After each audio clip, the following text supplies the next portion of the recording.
যে এর আগে প্লেয়ারদের নামে প্রতিনিয়ত এরকম অনেক ঘটনা ঘটেছে। এটা যে রিসেন্টলি ঘটছে তা না, এর আগেও কিন্তু অনেক ঘটেছে, অনেক প্লেয়ার অনেকভাবে সাফার করেছে, কিন্তু সেটা নিয়ে কথা বলার কেউ ছিল না, কেউ কথা বলেনি, জিনিসটা হাইড হয়ে গেছে। কিন্তু আমরা ওই সময়টাকে বদলাতে চাচ্ছি।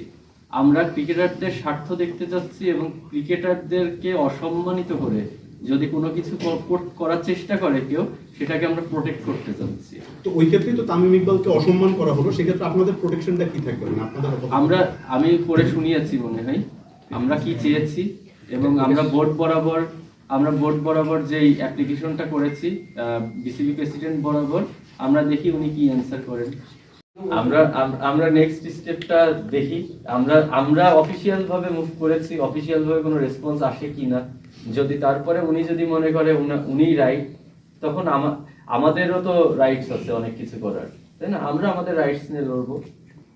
এখানে যখন একজন এক্স ক্যাপ্টেন, একজন না দুইজন এক্স ক্যাপ্টেন যখন